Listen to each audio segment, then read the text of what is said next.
biggest factor, luck. I'm alive because I'm lucky. Comparison is the thief of joy. The more you compare yourself to somebody else, the less satisfied you're going to be in your own world, in your own place, in your own circle.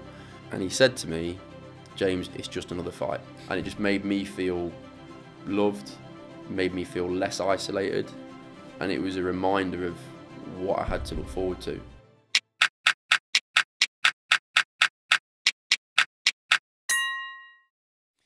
James, welcome to the show. Thank you for having me. Yeah, absolute pleasure. Pleasure having you on. Thank you for coming.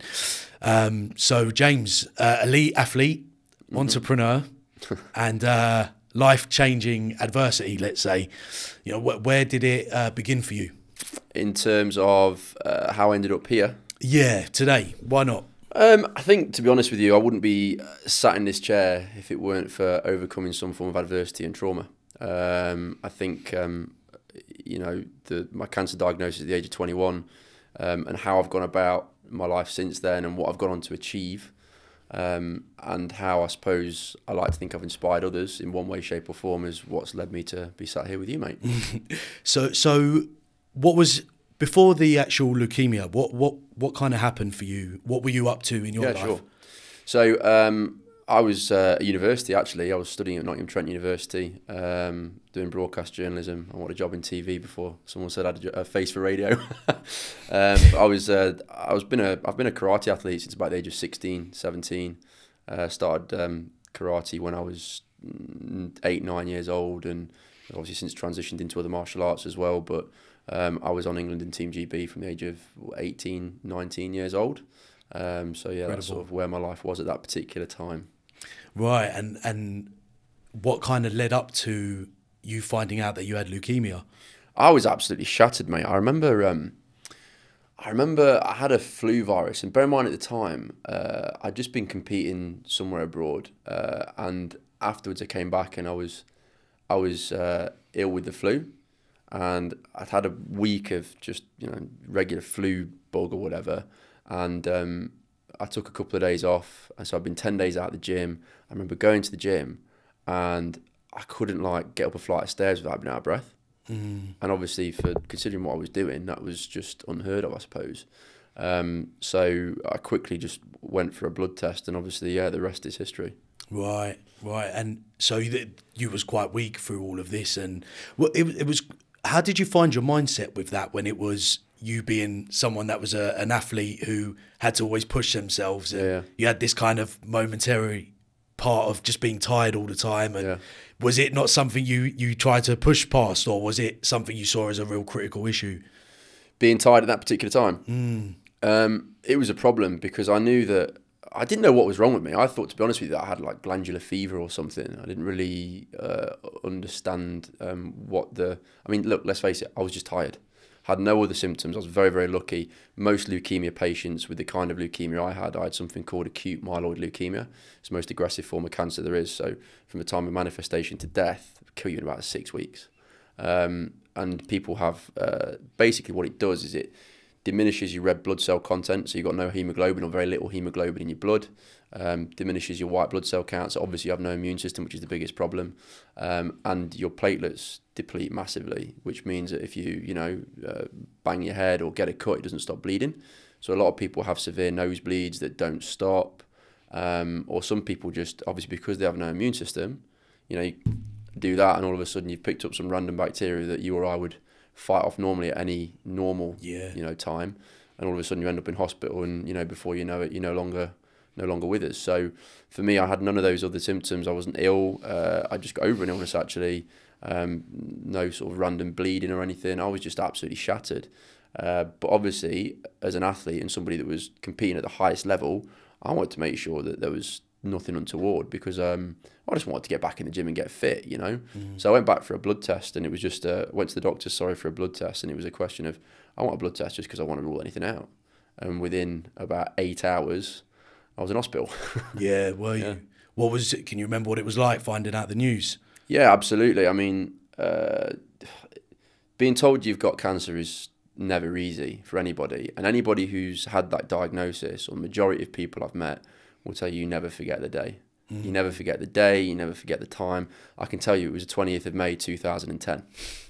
About 7:30 in the evening, when I was told that basically it might be this, it might be this, it might be this, or it could be a leukemia. I had absolutely no idea what leukemia meant. My only sort of recollection or recognition of leukemia was really sick-looking, bold children on children in need. I didn't really know what it was. So I had to say to the doctor, what's leukemia? Oh, it's blood cancer. All right. And then obviously she came back in the room a little bit later, and I was on my own. And I remember saying to her, look, you know when somebody's holding something back and you can tell somebody's uncomfortable? I remember saying to her, don't bullshit me. What's happening to me? And she just said, I'm 99% sure you've got leukemia. And I was like, right, what does that mean? What are my chances, basically? And she told me that, whatever it was, it could be treated with chemotherapy, radiotherapy, whatever it may be. And that it would either be 90%, 70% or 50% risk. So 90% risk factor being, the risk factor being it's going to come back. If it's 90% risk, then that's low risk. If it's 70%, it's medium risk. If it's 50%, it's high risk. Yeah. Transpired that I was 70%. So as soon as you got the news, what was it like for you? It was obviously being told you've got cancer is never an easy thing for anybody. It's traumatic news. What you're dealing there in that moment is trauma. So you've got blunt force trauma in the shape of communicative information that you've been told, and you've got to deal with it. Now, obviously, there's such a stigma attached to the word cancer that you automatically think the worst. Because, and I'm not saying in some instances, people shouldn't, but it's hard to sort of, I looked at it like, okay, so what are my chances? And as soon as I knew that, I'd have taken like 1%, as soon as I knew that my chances were like, 70% chance that chemotherapy and modern medicine will work, I was like, wow. Yeah, you was quite optimistic. Because, the odds are in my favour. Yeah, I'm not a gambler, but, no. but I look at the odds and the percentages, and for me, that made a massive difference. It must be quite surreal hearing news like that. Yeah. Do you know what? Whenever I have these conversations, I try and put myself back into that place. And I remember thinking, like, I was 21 years old, mate. 21 years old. And I was cocky. You might even argue I was probably slightly arrogant. I was ignorant of things. You've got your whole life ahead of you. I'm competing internationally. I'm fighting people in a sport, which obviously brings with it a certain mentality and a certain confidence. Yeah. Yeah, I can understand that. Yeah, but... Would you say it humbled you? Tenfold, mate. Like that. You found it very humbling. Because straight away you're told that you've got this traumatic, life-ending illness, and it's like, well, okay, so how am I going to deal with this? And how am I going? And what I didn't realise at the time, because I was so young, and what I've since realised is that I was very good at compartmentalising things, and I was very good at rationalising things. And so what, like putting things in boxes? And yeah, and also rationalising information as well. Right, okay, so the first question is, like I say, what are my chances? As soon as I knew I got right, okay, so that's positive. And I remember thinking, I sat there and I was watching Have I Got News For You on TV in this little waiting room, and I'm all by myself. And I remember thinking, crap, why me? That's the first thing, that you think of. I don't know what it was, but I remember slapping myself and going, stop that. You can't do anything about it. Like, remove the victim mentality. I can't. There's nothing I can do about it. It is what it is right now. You've got to deal with it. So you can only deal with it one step at a time. Genuinely, this is what was going around my head. I remember thinking, you don't know what the treatment patterns are going to be. You don't know how long you're going to be in hospital. You don't know what the worst case scenario is. You don't know what the best case scenario is. So right here, right now, stick the TV on. And that's what I did. And just tried your best to... Just dealt with it there and then, man. I remember feeling, obviously, I remember feeling quite emotional, but I genuinely didn't cry because I stopped myself from it. I'm not saying people shouldn't show emotion, but in that moment, I couldn't afford to show myself weakness. I had to stay strong. And I think in moments of real trauma and difficulty, especially something that's like a physical ailment that you can't do anything about, not mental. Yeah. It's like, I can't do anything about it. So all I can do is deal with it, process the information that's brought on board for me and given to me, and then deal with that, accordingly. And at that time, all I knew was I had leukemia. Okay, I don't really know what that means. If I believe what the stigma attached to the word means, it's not good. Yeah, 100%. But learn a little bit more first. Don't think the worst. Ask questions and find out more information before you decide on your mindset. That's a very insightful way of looking at it. I can imagine, for a lot of people, you can easily fall down this place of turmoil and kind of losing your head a little bit. But yeah. I suppose putting things in boxes, being a bit rational about what's happening. Yeah. It's quite interesting actually, because when we're hit with these real life issues, sometimes definitely for myself, I feel like I become a lot more pragmatic about things, as opposed to when you. It takes a certain kind of person becomes more pragmatic, but other people become irrational. Right, that's it. Yeah, that's interesting. You probably find out a little bit about yourself, but did you have much people around you at that time? Listen, mate, the one thing I say is the people in your life are the most important thing. Nothing matters more than the people in your life, because they dictate your mindset. They dictate what you achieve, where you go, who you spend time with, how you spend your time.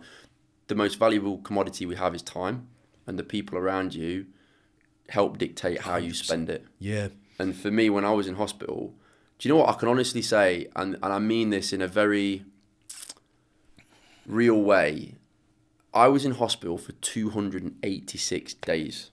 So a majority of a year. Yeah. Over the course of 15 months. Over 15. So I was in for a period of 6 months. I came out, relapsed, and then I was back in again for another period of time.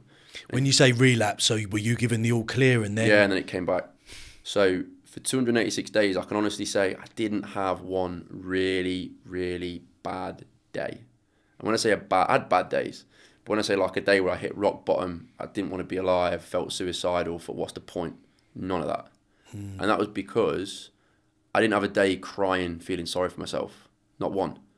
Because the people around me were just amazing. And I was very lucky. I was very fortunate. Not everyone's so lucky. I was 21 years old. I was in between years in university. So I'd finished my final semester and I was going through summer holidays. So all my friends at 21 years old were back home from university.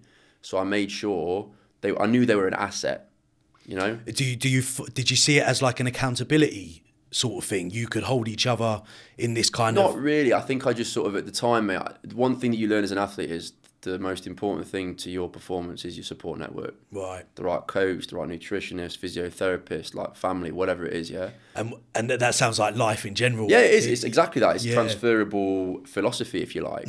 So I knew 100% that the most important thing, or one of the most important things around me, in fact, I'd say the most important thing, that I could control, because I can't control the medical staff, I can't control the treatment. What I can control are the people around me and who I surround myself with, was the environment that I created for myself. So I created an environment that was conducive to my survival, which I did with the people in my life. And I knew that I had incredible friends that I valued so much. I don't have a big family. I have a great family, but not a big family. So, I surrounded myself with love, basically. Yeah. And there's nothing more powerful than love. So I made sure that morning, evening, and night, I had a timetable on my wall, and I made sure that I had a visitor 3 times a day. Every day I was in hospital for 286 days, and that meant that I wasn't alone. Now, not everybody has that luxury. Capable. Yeah, not everybody has that luxury, but I did, so I made the most of it.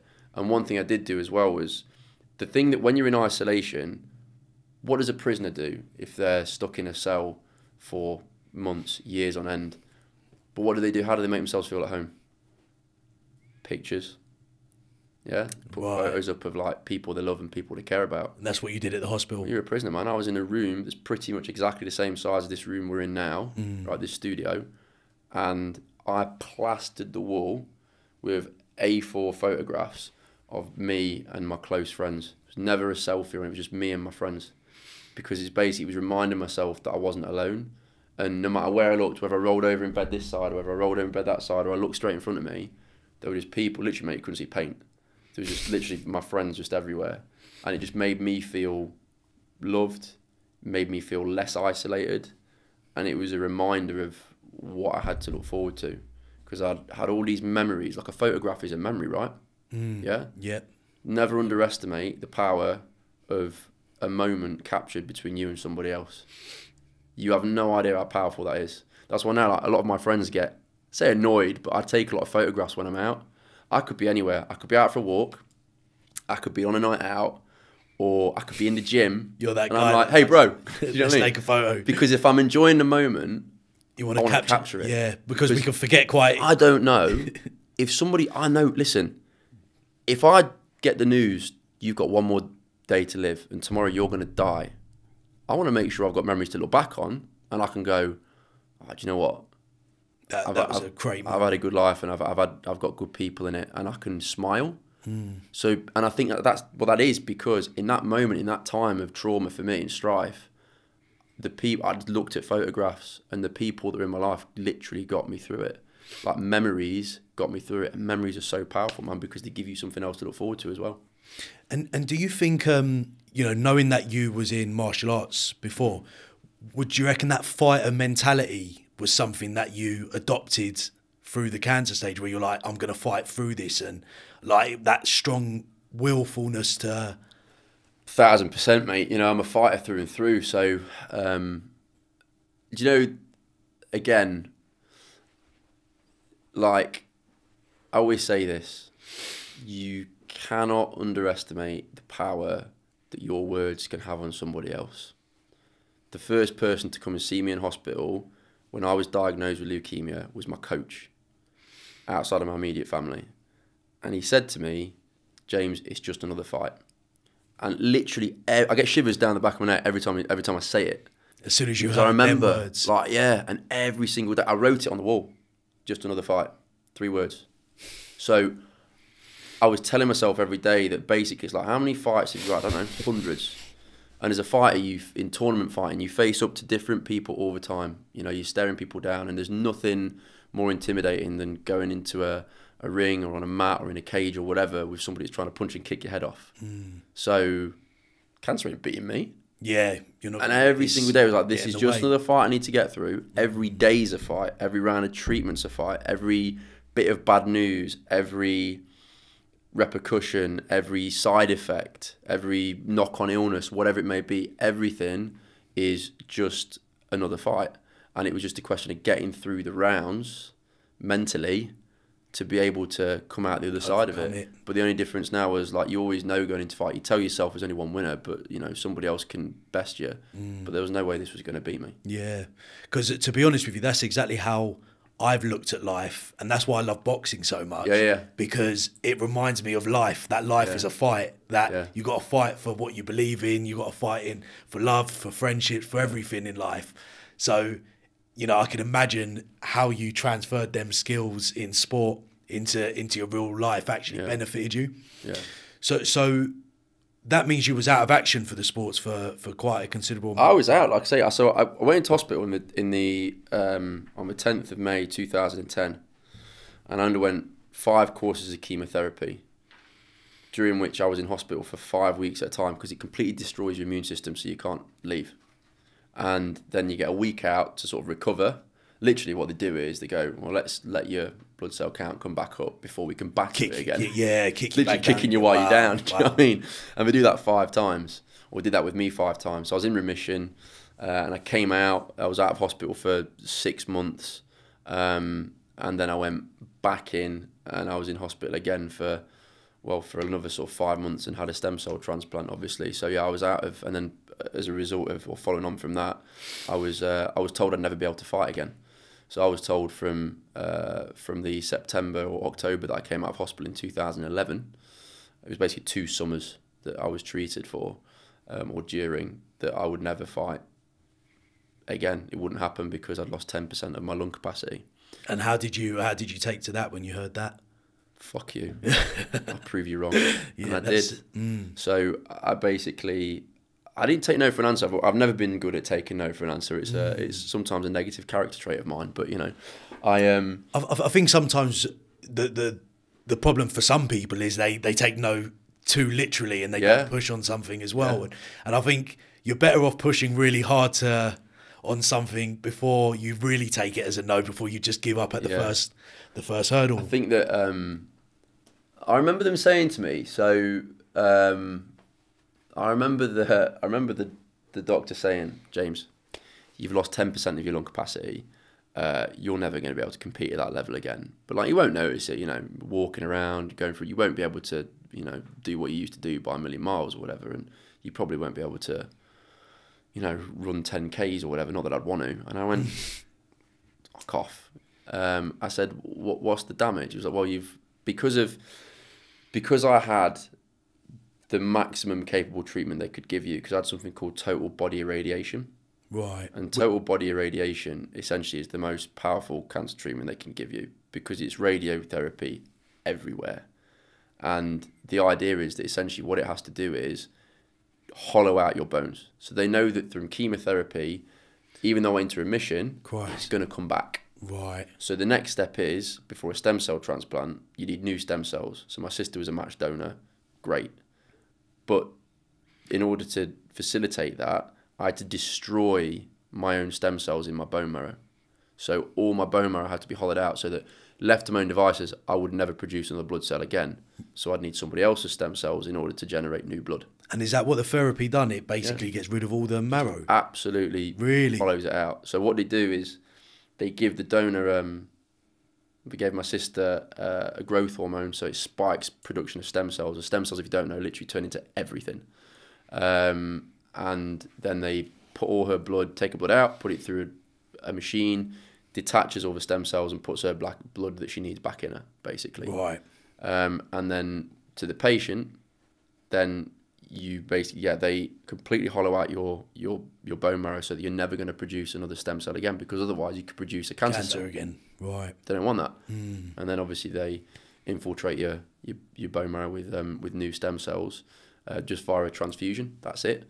And obviously hope for the best. Was that a painful process? Not really. It was a profound process, but not a painful one. I mean, the treatment's painful. You're going through the most intense chemotherapy you can imagine. Like, I had 11 rounds of chemotherapy in that 15-month period and 6 bouts of total body irradiation. My body was wrecked. But it's like, it's nothing that, there's no symptoms that we haven't felt before. I remember thinking like, but similarly, I guess it's, if somebody has radiation poisoning, which is effectively what I had as a result of total body radiation, your body feels like it's breaking down because, you've had such... 100%. And you're sick, diarrhea, constipation. It feels like your body's shutting giving down. up on you. Yeah. Which is exactly what's happening if it weren't for, a new injection of stem cells afterwards. Which one thing that does intrigue me by all of that is your mindset that you still had throughout that journey. We've all been sick. Yeah, we've all had the shits. We've all been constipated. It's just tenfold all at once, or not much gap in between. And so what?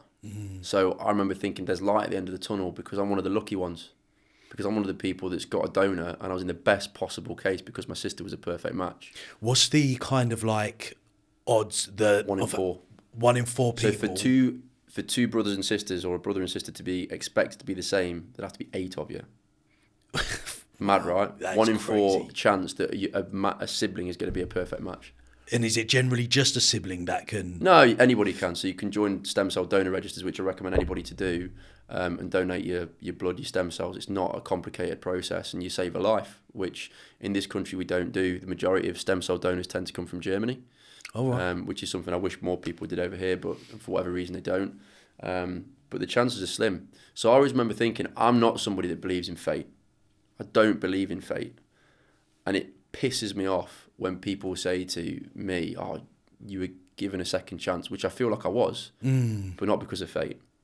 Because you're not telling me that my life is more important than the little girl or the little boy who died down the corridor in the same ward as me. Get lost. Well, I'm not special. I'm lucky. So I'm alive because of incredible medical care, terrific science. Yes, a good mindset helps, physical fitness, but the biggest factor, luck. I'm alive because I'm lucky. It pains me because whenever people say that, I'm almost offended, because I'm like, how can little children have the same illness as me and they don't make it? It's like Ashley Kane's daughter, Azalea, had the disease I had. She was a baby. Telling me my life's more important than hers? Nah, I'm just very, very lucky. I'm blessed for whatever reason. And that's why life to me matters, because I've been given that second chance and I shouldn't be here. Like, left to nature, I wouldn't be here. I wouldn't be having this conversation with you. My ashes are probably sprinkled at the bottom of my mum's garden or something. Sobering thought, right? Do you think that after this happening to you, it gave you a whole new purpose in life, a whole new perspective? I'm not a religious person and I'm not really particularly a spiritual person. I just think that I have a second chance at life and you can't help but feel that. So I want to make it count. So I don't particularly like doing mundane things, which we all have to do. I don't have a mundane job. I don't live a mundane life. I don't surround myself with mundane people. What was your job again? So I'm a managing director of a CBD business day to day, but I have martial arts academies for kids. I do stuff like this. I'm a motivational speaker as well, so I speak at corporate events, charity events, that sort of thing as well. Yeah, I've done a TED Talk. So I'm very, very lucky to have been able to inspire people in some way, shape or form. But everything I do, I try and do it in the right way as well. And sometimes that can be a blessing and a curse, because my standards are so high. Like, I want the best for myself in every single way, shape and form, because I feel like I owe it to my sister, number one, who saved my life, and B, to anybody who's had the same illness as me and hasn't made it. Do you think a lot of us just take it all for granted in life? And we all take life for granted, man. We all take moments for granted, people for granted. Do you reckon before what happened to you, you took life for, like, you took it for granted? Yeah, I mean, it's hard to sort of appreciate. It's hard to appreciate because I was so young. I hadn't done growing up. I was 21. The human brain only matures at the age of like 25. So yeah, exactly. I think mine was a bit later. maybe it never stops growing. You know, we can always learn, as we say, as the old saying goes. But I was 21 years old, mate. I was so young. I was ignorant. I was, as I said, to certain things, and it happened so young. I'll tell you one thing that people used to say to me. Somebody said to me, "Do you think that?" Oh, someone said to me, "It's happened to you at the worst time. You're 21 years old, right?"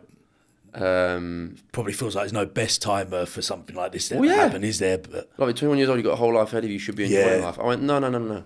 If you're a child, a kid, and you have to deal with it, and our kids soak up trauma like a sponge, and they'll deal with it, but they shouldn't have to. They have no control over it, right? You can nurture them through it, but it's going to affect them in some way, shape, or form. Yeah.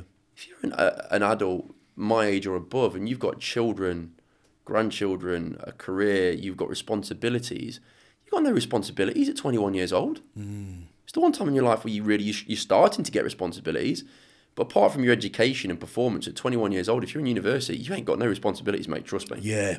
So it happened at the best time in my life because it enabled me to, like I say, surround myself with the right support group.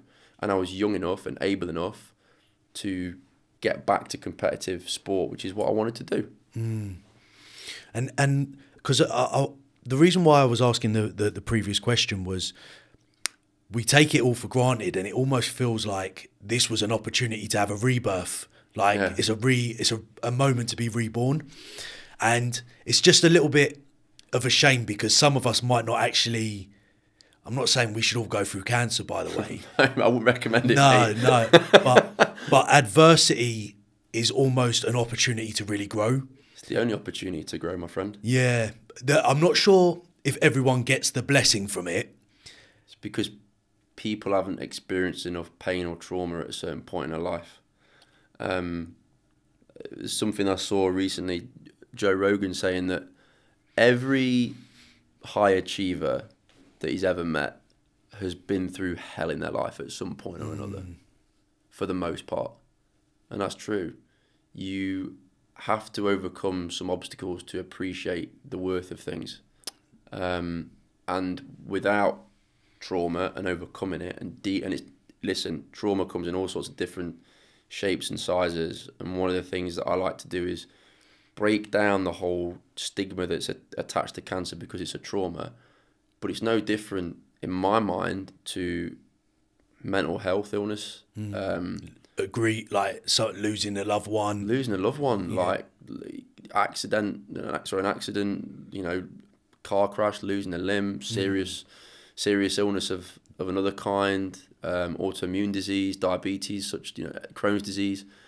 They're all relative to the they're all relative to the individual. Yeah. And trauma is unique to the individual, and it's unique to you as a person. And we are all a product of our childhoods, and we're all a consequence of our surroundings. Every single one of us. And what we experience when we're younger echoes throughout life. Yeah, for a lifetime. Influences us every single day in terms of our mindset, our productivity, our relationships, friendships. All those things are influenced by who we are when we're growing up. So it's important to be nurtured right as children and people. That's why I believe the family unit is so important to, you know, create a successful person.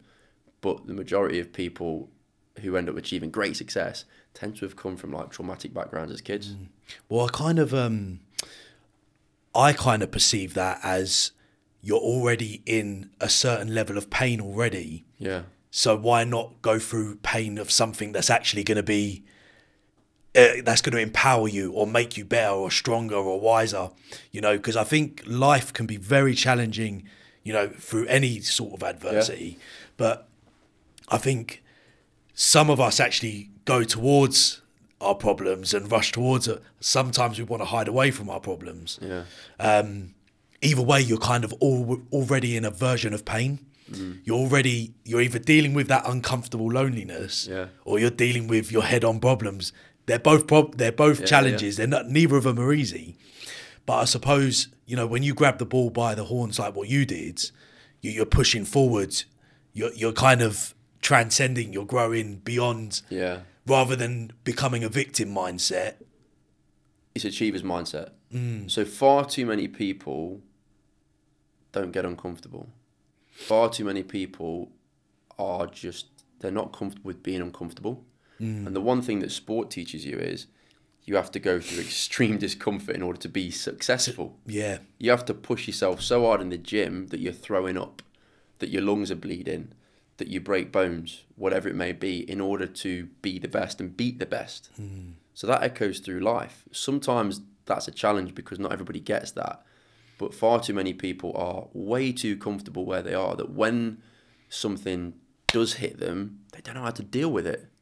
Well, do you know, my mindset around that has always been either you pay now or you pay later. Yeah. And I think a lot of the time, especially in modern day society, in 2024 now, is that there's too much instant gratification going on all the time. So much. So you're forever kind of, you want that initial thing now as opposed to working to that long term. Yeah. Because it's a lot harder to see the long term, what it looks like in the future, you know, whether you're starting a business, whether you're fighting through, because you didn't know the outcome of what was going to happen for you. No, I think, going back to your initial point, by the way, I didn't answer your initial question earlier about being out of the sport and getting back into it, and obviously being dealt that news of you know, that you've lost your lung capacity and you're not going to be able to get there. That kind of ties in with what you're talking about. Yeah. I knew that it wasn't going to be comfortable, but I knew I needed a purpose, and far too many people what you're talking about is a lack of purpose. Because people don't have a lack of purpose because they're constantly comparing themselves to everybody else. And it used to be 50 years ago, even 20 years ago, 30 years ago, you or I, you know, she or her would be comparing themselves to the girl up the road, or, you know, the girl from the next village or the next town or whatever else. Now, all we have to do is turn on our phones, look at Instagram, and straight away they're comparing themselves to some dude who lives in LA or Dubai or Vegas or Singapore or wherever, and they want, oh, my life should be like that. Like that, yeah. Your life is your own. But it's quite interesting because I heard, I was listening to Jordan Peterson, and he was saying, you know, you've got to be careful what you wish for because we see 2% of somebody's 100% life. And if you want that part, you've got to take all of it, and you don't know what anyone else is going through most of the time. Exactly, and that's why so many relationships break down, because people now choose a partner based on what they see on say Instagram or something, and then when they They're get too to know the shallow. person, it's either bullshit or it ain't everything it seems and it's not what you thought it'd be. And that's why relationships like those break down. And for myself, look, when you get told that like you can't do something, having the mindset to be able to overachieve it comes from experiencing great pain and going through adversity and then going on to win. It takes great pain and great adversity and training to go and achieve and win medals. By the same token, I knew that, again, the parameters were the same, but it was like, you ain't never going to be able to fight again. Well, let me go and prove something wrong, because I needed a purpose. So I was very quick to say, nah, screw that. I'm going to see if I can be the first.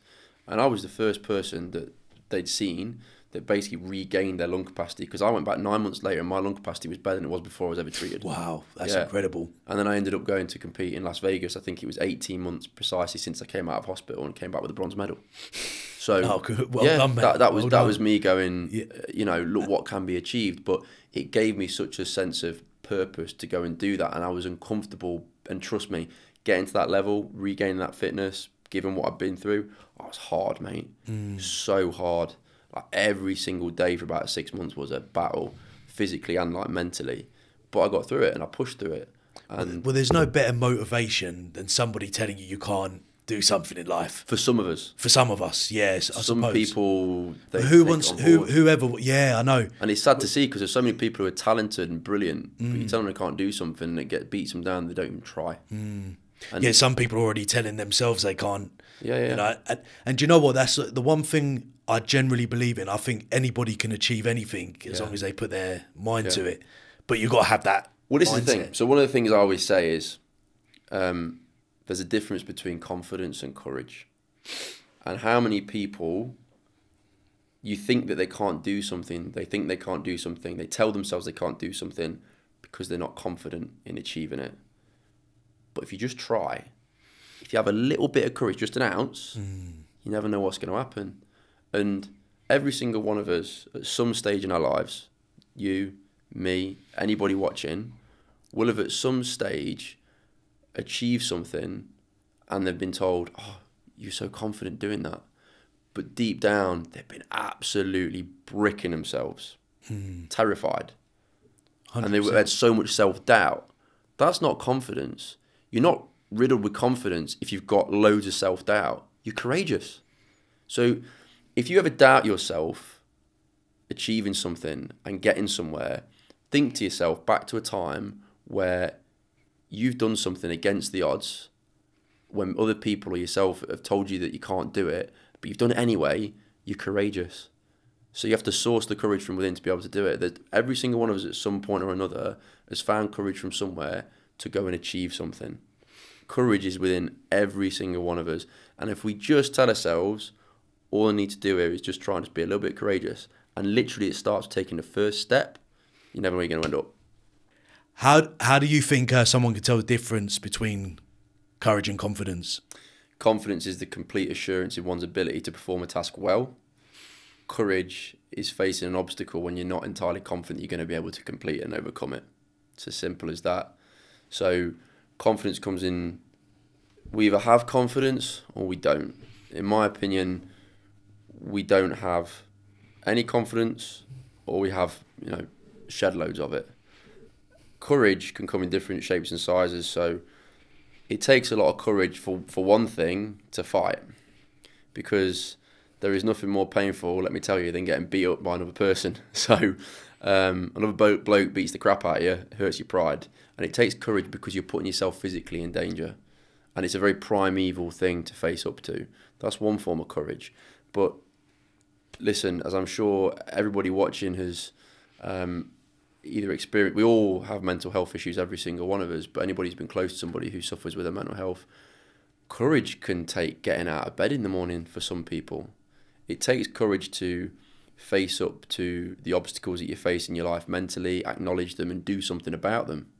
It takes courage to go into an environment at work perhaps where you're not happy. All those things take courage. Yeah, I totally agree. Every single one of them. I think what a lot of us, me included, have to do better is comparing yourself to yourself. Oh. I think what the issue that a lot of us share is that we're comparing ourselves to other people, like what you mentioned, and then what we deem as courage is in a different category to how it affects somebody else. Is that kind of makes it? Yeah, absolutely. Yeah. So I think, you know, even like when you're saying, even if it is just to get out of bed, that is the courage that you need for yourself in that moment. It's the first step, you know, especially people suffering with mental health issues it feels like you're in a dark hole, and they say that, you know, it's hard to see the end of it. How are you going to get out of it? You know, how are you going to be happy?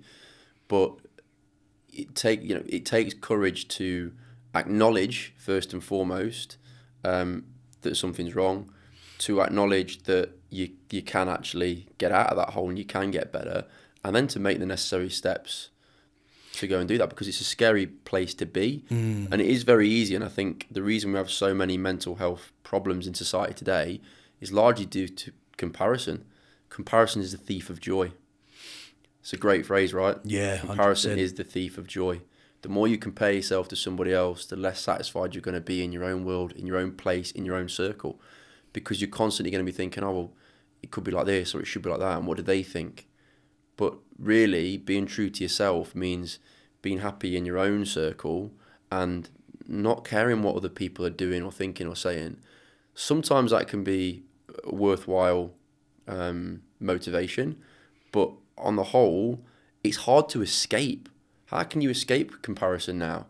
There are so many options out there. There's so many platforms out there through which to compare your own life and make you feel like you're not successful and that you're not fulfilled. The only way to truly escape it personally is through discipline. Yeah. It's to have the discipline to not scroll on social media for hours upon end, to not do this and not do that. And I think that is one of the biggest issues that we're lacking in a modern day society, where everything can be quite accessible. I think everything's too accessible. You know, if you want something you order it on Amazon, you get it the next day. It's instant gratification. I think you spoke to me about it before we started. Instant gratification is such a great thing in so many ways. You want something, boom, 24 hours later, sometimes less than, it's there. But it's such a dangerous thing because it sets your expectations out of sync. And then just because you need a mop and the mop comes tomorrow doesn't mean life is you want 10 grand or a promotion or a new boyfriend or girlfriend, ain't gonna happen tomorrow. These things take time. What life really is doing a mixed martial arts, fighting hard to work towards. That's what life really is. Life ain't easy, man. I'll tell you one thing that I've learned from my life, and obviously it's not been easy at times. Life ain't easy, man. Life is hard. And you know what? It gets harder as you get older. Yeah. Because I think that as well. It does. And I think, obviously, at a certain point, maybe the balance redresses or whatever. But especially for young men, for young men especially, there's so much comparison out there and pressure to be a certain way and to be a certain person. And Jordan Peterson says it best, that a man needs structure. And one thing that we all need, like you say, is that you just talked about discipline. A man needs structure. As an athlete, you ain't going to be successful unless you're structured. If you ain't structured, you got nothing. So having an important structure is absolutely vital for a bloke, because it gives us a sense of direction and a sense of purpose and a sense of meaning. And in my experience, speaking personally as well, a man who hasn't got a sense of direction, doesn't know where he's going, ends up completely lost. Well, it's like what you mentioned about having a purpose. Absolutely. If you don't, the only times I've really struggled mentally in my life is when I haven't had a sense of purpose, or I've put my sense of purpose in the wrong way and it's manifested itself in the wrong kind of way. You have to work on yourself constantly in today's world, because you do. It's the nature of the society in which we live, in order to have the right structure and the right mechanisms in place in order to give yourself the best opportunity to survive. It's all about creating the best opportunity for yourself to do well, because whether you're trying to succeed in your career or whether you're trying to battle through mental health problems, you have to create the best environment for yourself in order to succeed. And you do that in sport, and that's where it's been transferable for me into life, and that's what I always preach to other people, is you have to create the best environment for yourself in order to thrive and be the best person you want to be. You have a target, you have a goal, you know where you want to get to, that's wonderful. But you know what? It might take 100 500, 1,000, 500,000 repetitions of the same thing in order for you to reach your goal. And because of instant gratification and the fact that we get everything like this, people give up too soon, and they try and then they give up and they stop doing something because it's not working for them, because they're not getting it as quick as the next person's getting it. And that's where comparison's a dangerous thing. Yeah, and to be fair, you know, you spoke about it earlier when you was going through your challenges about the network of people, the environment that you're in. Yeah. And I think that's massive for accountability. Yeah. It's so important that everybody holds themselves to the standard of where they should be. Yeah. So, and you need to surround yourself with people that are going to do that for you, because otherwise the bar drops, and it keeps dropping until, you know, you're in hell on earth, I suppose. It's like I said, the people, if you're in a place of like, if you're in pain and if you're in a place of turmoil, whether that be in work, whether it be life, love, whatever, just ask yourself, how have I got here? And sometimes there's no answer to that, but sometimes go, who have I surrounded myself with? Who's been with me for me to get to this point? Who's been closest to me to get me to this point? Are they good for me? Have they given me good advice? Am I following them? Am I doing the right thing for myself, by myself, whatever? And then obviously looking forward, go, right, who do I want to be? And it's so important you surround yourself. It's so true that we are like the people that we surround ourselves with. So who do I want to be? Who do I want to surround myself with? Well, you know, if you want to be employed, don't hang around with unemployed people. Yeah? If you want to be married, don't hang around with like single people who are out, you know, on the pub every weekend. All the time, yeah. You're not going to get what you want. You're creating a recipe for disaster, and it's self-sabotage. So you have to create an environment for yourself, again, to give yourself the best opportunity in order to thrive and in order to perform. And hugely, massively, that comes around to who do you hang out with? Who do you surround yourself with? Are they good for you? Do they actually want what's best for you, or are they using you because you're giving them what they want in that moment and they're being selfish? Some people, by the way, don't know they're doing that. No. It's unconscious. No, that's right. But some people are users, some people are abusers, and some people are strivers. And you have to differentiate between the three in order to work out what you want from the people around you.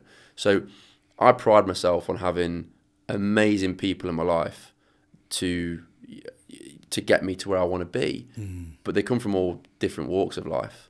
I don't have like one clique of friends that I've been friends with my whole life. If I meet somebody and I relate to them, they've got something about them that it's like you and I might end up being really good friends because you've got a similar mindset. And far too many people get far too comfortable. Again, they're not willing to get uncomfortable by meeting somebody new and experiencing something new and exploring new friendships and relationships. But don't you think it slowly is eating away at the, you know, the people that are in these comfortable environments? Yeah. I think for me anyway, it slowly eats away in the back of my mind. I feel like I should be doing something a little bit different here.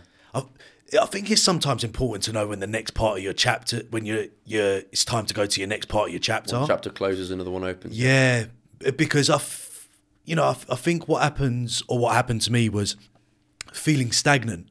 You know, I don't like the feeling of feeling stagnant. Something that young men, you know, experience a lot, and especially in today's world, and I'll be the first person to admit it.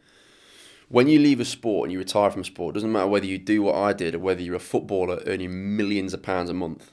It makes no difference. As soon as you leave that world, what's your identity? It's called an identity crisis. And you don't have to be an athlete or a sportsman to suffer from an identity crisis. Because now we talked about comparison and we talked about perspectives before. The reality is that everywhere you look, someone's doing something, and it's very difficult to feel lost and be like, I should be doing this. Am I doing the right thing? It's very easy to feel. Very easy. So very easy to feel lost. Yeah, that's very difficult to find that sense of like standing and grounding. And I think the fear of that though is committing to one thing when you know when there's 100 options in front of you. Oh, but if I do that, then I don't get to do that, because it's almost like we all want our cake and eat it at the same. We do, and that's a trapping of modern day society. But I think as men, I mean, when I hit 30, I remember thinking to myself, and it does start to happen. I think, ask any bloke who is 30, if they're single, or they're not in a long-term relationship or whatever, and the people around them are married and they've got kids and their businesses are absolutely flying, and maybe yours isn't, or you're not quite sure if you're on the right career trajectory or what, and you compare yourself, you think, well, I'm here, but I wanted to be here by now. Every bloke I know has hit that point at some point, if they fall into that category, and in different ways. Young men of a certain age, we all get to a point where we feel like, crap, who am I? Is this who I'm supposed to be? That's why people drink too much. That's why substance abuse happens. That's why people cheat. It's all due to dissatisfaction, and largely that's due to comparison and far too many alternatives, and the instant gratification being available everywhere at the click of a fingers. And this is why I was, trying to emphasize earlier about we're already in pain. Yeah. So you might as well go into pain of something that might fill you with something in the process. Yeah. You learn, you grow. Yeah. You get an opportunity to become a better person. Absolutely. So I'm very much on that journey. And, when you spoke about mental health. Yeah. What are good practices for somebody to practice good mental health? Structure's absolutely vital. People are the most important thing, but just because you surround yourself with the right people doesn't mean that you're going to be not going to be conducive to suffering from mental health issues. Again, you talked about discipline that falls into structure. Communication. Yeah, I think wellness is all about communication and communicating to the right people, not to everybody, that you feel a certain way or you're thinking a certain way.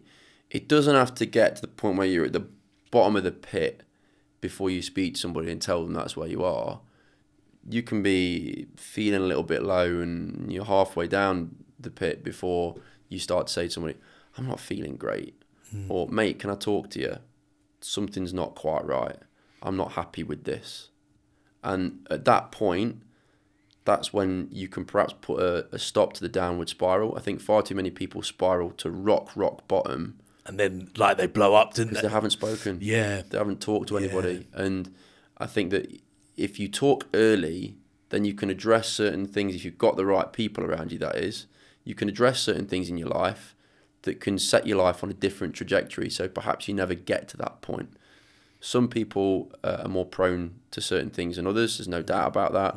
But all we can do is, I think, communication, people, structure are the things that the most important things, I think, for people to rely on and in order to create the best mindset. It comes down to, I always say that when it comes down to what I'm talking about is communication and people and talking to people, relationships, friendships. Do you know what I mean? And I always say about relationships, 3 C's in a relationship that I think make a relationship tick: communication, commitment, and compromise. Those are 3. Compromise is the main thing people talk about in marriage, right? Communication, commitment, and compromise in a friendship, not just in a relationship, is what makes it work. Because if you can communicate how you think, how you feel, what you want, what you desire, where you want to be, where you want to go, then obviously you can commit to those things with the people that you're friends with, your partner, your wife, your husband, your boyfriend, your girlfriend, whatever. And you can compromise on certain things if it's not marrying up. And that's how you achieve success together, right? Because there's no doubt that my idols are my friends who are married and settled with kids and everything else, and they're really going at life together. A life lived together is better than a life lived alone, right? There's no doubt about that. And that counts to relationships and friendships. Yeah, one thing I was going to say that has massively worked for me as well is exercising, get moving every single day. For good mental health, go for a walk in the best the medicine, park, man. Go train, do something that helps stimulate your brain, so you're not stuck in this hole. I always think that I think exercise is the best medicine. It's the number 1 best medicine, but it's a coping mechanism, and it can be very quick. You can be very if you're in a hole and you're suffering with your mental health, like I have, like I'm sure you have, then it keeps you ticking over. But just because you go for a run every day and you go to the gym every single day doesn't mean you're going to get out of the hole. There's other things you need to get right as well. But it's a suitable coping mechanism. It's a worthwhile one. It's not a false one. And it's certainly something else that is part of the ingredients, like you say, in order to to maintain a healthy life. Yeah, the things are really important. Exercise is so important. Eating healthy is so important. Sunshine's important. Getting up early is important. Do you know how much better? I mean, I've always been somebody that gets up early, and I went through a period of my life where I didn't, and then I resent myself for not getting up and exercising. The people I know that are most successful are like myself, are up at 5 o'clock in the morning and they're in the gym at 6 every single day, and they've got ahead of the rest. So straight away, you're up. You're ahead of everybody else. Yeah, definitely. And I do think that is dependent on where you are in your life at your time. Yeah. I mean, I was this was another one, Alex Hormozy. Oh yeah. I was listening to him a couple of weeks back, and he was talking about entrepreneurs and leverage. Yeah. And he made a very valid point about the guy that works 24 hours in a day versus someone like, I don't know, Jeff Bezos that might wake up at 10 o'clock, drive around on his jet ski, and like who is working harder out of the two. And because somebody like Jeff Bezos has got all of these people working underneath him, there's like millions of hours underneath this individual. So I think from an entrepreneurial point of view, getting up early, like putting in the hours at the beginning is a fundamental part of the graph. But sometimes, obviously, depending on where you're at in the journey, it might allow you to live a different sort of, lifestyle. I would probably say I agree with what you're saying about getting up early. I always love the concept that early bird catches the worm. Early bird catches the worm, and I'll be honest with you, I'm not living that lifestyle right now. A lot of people do, mate. Yeah. A lot of people do. But I'm not saying you can't be successful if you don't get out of bed early in the morning, but I think it certainly helps. I think it's having, good habits of saying you're going to do something and doing it. Yeah. And having a good sleep pattern is probably a very important one for most of us, to be fair. So I wanted to ask you. So we've definitely digressed from your story, and I just want to quickly go back to course, it. You after winning the bronze medal, what kind of happened? Because obviously you've done the TED Talks, you're talking about motivational speaking. Was there a point of you that just wanted to try and start giving back to? Yeah, it's about purpose, right? It's one of those things I spoke about earlier. When you've been through a traumatic circumstance or set of events, I need my life to count for something. It's not about ego. It's not why I do those things. Helps, don't get me wrong. But what's ego if it's not a sense of purpose? And I just I got offered, I was at a charity gig, and this professor came up to me. It was for Cancer Research UK. And he went, "James, do the auction." And what do you mean? He went, "Just do the auction. Tell your story. Tell people who you are, what you've done, and then just do the auction." And I went, "What?" And he went, "Here's Mike." Really? Yeah. Wow. So you see how I talk about people giving you an opportunity and people having such huge impact on your life, whether it be the words they speak or the opportunities they give you. Like, I was never the most naturally gifted athlete, but my coach pushed me and he gave me opportunities that other coaches might not have. Otherwise, I wouldn't be sat here because I wouldn't have achieved what I've achieved after being through what I've been through. I'm with you. Same token, this professor thought highly of me, saw something in me, gave me a microphone, and I was bricking it. I was like, I'm James, and I've always been confident-ish in front of a mic. I'd have been afraid to try something. Had you done a lot of mic work before then? Or? No, not at that point. I mean, obviously, I'd been in university and I was familiar with, I'd been trained in front of a camera and stuff. But at a moment's notice, I didn't have any time to think about it. So it was just, here, my name's James. I compete for England and Great Britain. I've just come out of hospital from, 2 battles with cancer, a stem cell transplant, blah, blah, blah. This is what I've done. And I was like, wow. And obviously, you feel 10 foot tall. And then straight away, you've got everybody in the palm of your hand because it's something that relates to everybody, because cancer is something that affects 1 in 2 people now. And all of a sudden, then I've got an opportunity to raise a load of money. And then from that point, it just sort of spiraled, and I started doing more and more events, whether it be corporate events, charity events, schools, colleges, universities, whatever. And it's something that I really enjoy doing because you get the opportunity to inspire people of all ages and give people perspective. And it's quite a powerful thing because you can be a corporate gig, and it's about, first and foremost, it's about relating trauma to everybody. So it's about breaking down the cancer barrier, as I call it, removing the stigma that's attached to that, and relating the experiences I had and the challenges I faced to everybody else in the room, and saying it doesn't have to be this, or this can be all sorts. 100%. And obviously making them feel about either what they're going through themselves in their own life, or what somebody close to them is going through, or what somebody they know has been through before, and then obviously changing their perspective and their mindset. Or if you're in front of a younger audience, it's a privilege, because you're inspiring younger people on one front to obviously do better and have a mindset to face certain challenges and to overcome certain obstacles at a young age, but also you're giving them a mindset, or you're telling them a story of hope that might apply to them in the moment, because either a parent or somebody they know is suffering through something, or you never know. Look, you can speak to a room full of 100 children. One of those 100 kids is, going to experience some form of trauma very quickly. So totally. I've got a real privilege in inspiring them in some way to have the right kind of mindset when something bad does happen to them. So I'm very, very lucky, and I'm very, very fortunate to be able to do the different things that I do in that sense. Yeah, I mean, to be honest with you, I've always seen it very noble for people when they have gone through something. They want to help change the world in a positive way. Yeah. And I've seen that from quite a few guests on here, to be fair. Yeah.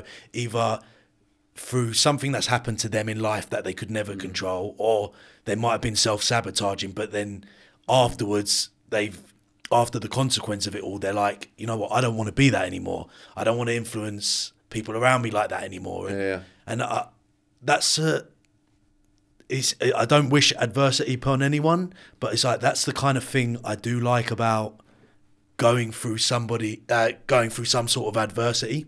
Let me tell you something.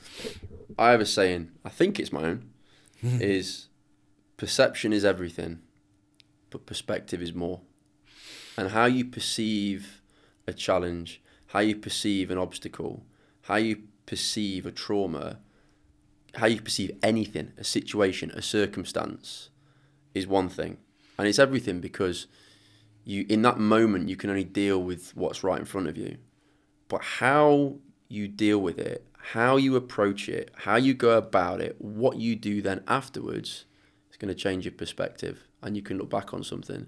And similarly, in an instance, so in how you perceive a person to be, how you perceive a situation to be, can be one thing.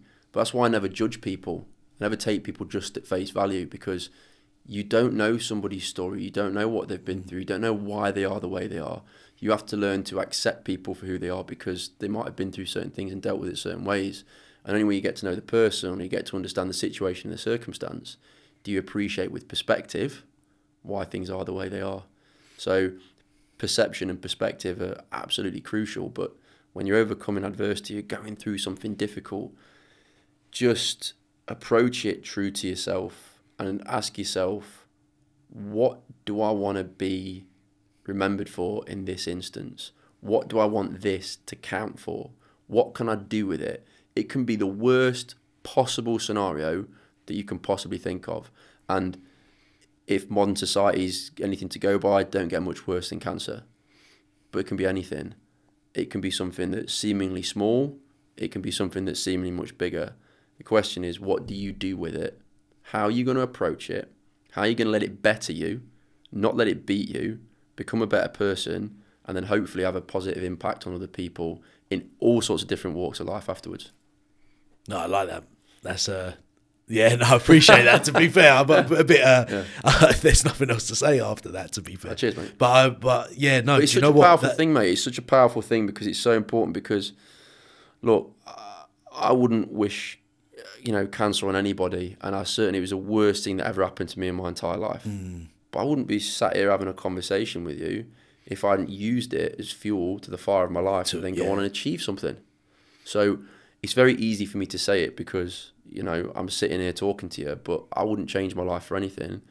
But that's because I've made something of it. If it had happened to me and I'd done nothing, dead end job, maybe let my mental health get the better of me, been down, been on the dole, not gone and worked, and really let it destroy me, I wouldn't be saying that.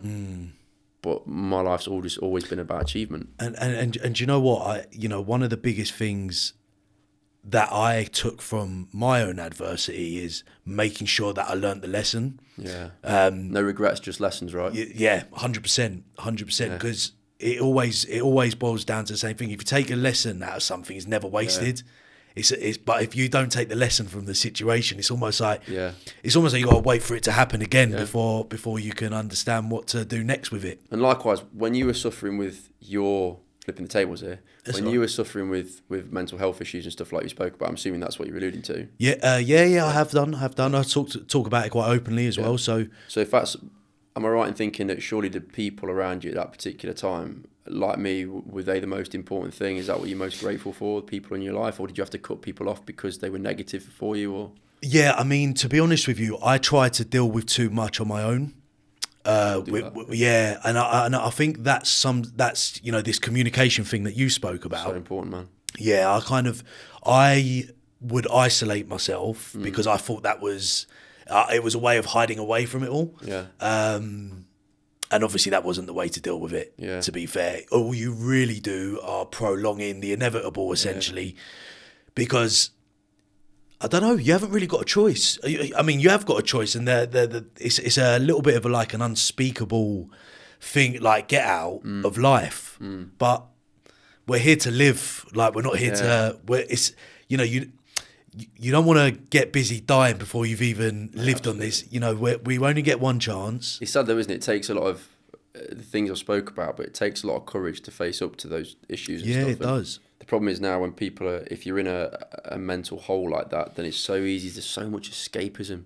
There's so much escapism now, whether it be the bottle, whether it be drugs, whether it just be portraying the right lifestyle to make yourself feel better or tell other people that you're feeling better when really you're just living in denial. There's all I totally agree. And, it's almost like we're pushing things down, really down, rather than actually dealing with the root issue head on.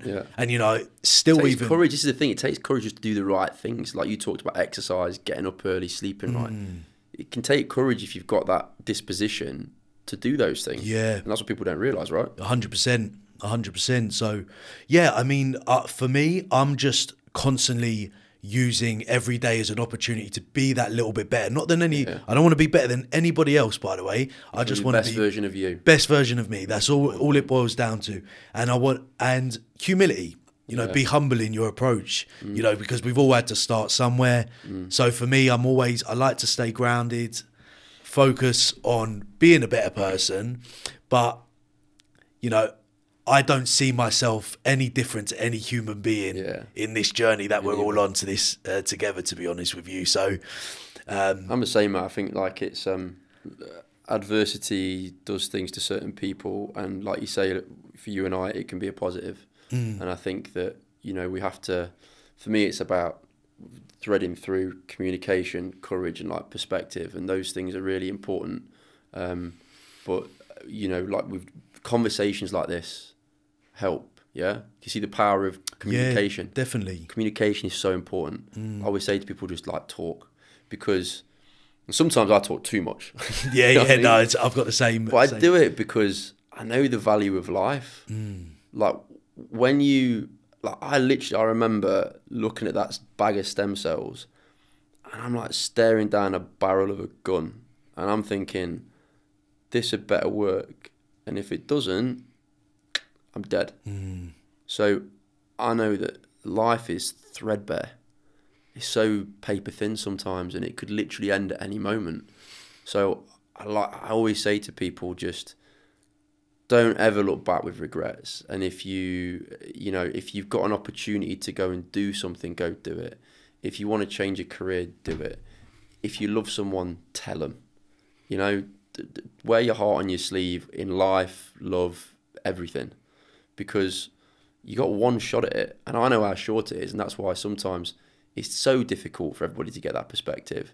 You try and make every single day count, but you can't make every single day count. You can just do what you do, but it's impossible to make every single day special. But it is in the sense that if you've lived the kind of life that I have, sometimes I'm just like, I'm breathing. And I'm like, how lucky am I to breathe? Like I literally shouldn't be breathing. When you take life back to its simplest form, of how blessed we actually all are when we've got a roof over our head. Yeah. You know, that's what my dad used to say to me all the time. I used to say when I was in hospital, because people used to think, and my mindset, I used to say this all the time, I don't know if it's the wrong thing to say or what, but I used to say there's kids dying in Africa. I used to think to myself, here I am in this multi-million-pound hospital getting treated, and I think it cost the NHS, by the way, a couple of £1 million to keep me alive. So I'm alive because of taxpayers' money, right? It cost a fortune. And I'm so lucky to live where I live, to have the postcode where I was, to get treated with the drugs I had by the people I did. If I was anywhere else almost in the world, the majority of the world, I'd be dead. Yeah. And that's just luck. So I'm so lucky to be here. And it's hard for that sense of luck and fortune to escape you. It doesn't ever leave you. So sometimes the little things can matter more to you, but it comes from a good place because it comes from a place of love and appreciation. Yeah, I can understand that, and that's why, you know, it's really easy for us to kind of take that for granted. I really see how situations like what you went through, how it can really give you a complete different perspective. Yeah, completely. But I think we've all got to try and work hard to create that perspective without necessarily having to go through something traumatic. You know, I think that it's almost it's hard, isn't it? We shouldn't have to, though, should we? It's you wouldn't wish that on, but in my experience, something traumatic always happens to somebody at some point in their life. Like you say, it could be losing somebody. We all have to lose somebody at some point. But if you can experience something young and get through it, and then achieve something, mate, there ain't nothing better in life. There's no better feeling, right? Yeah. Whereas I think if you just go through life plain sailing, you might always be happy, but I don't know if you ever appreciate the value of life. Do you know what I mean? Yeah, I can definitely understand that. I can definitely, and do you know what? It's been very insightful to hear, because I haven't spoken to anyone that's gone through. Oh, thank you. Your journey, and it's, you know, I found it very insightful to see your perspective, and it's, you know, you're a testament to yourself of being able to grow beyond what had happened. So, you know, well done to you, mate. No, thank you very much, mate. It's been an absolute pleasure having you on today. It's been brilliant. I've really enjoyed it. Yeah, really appreciate it, and I wish you all the best for the future. Cheers, mate. Cheers. Thank you.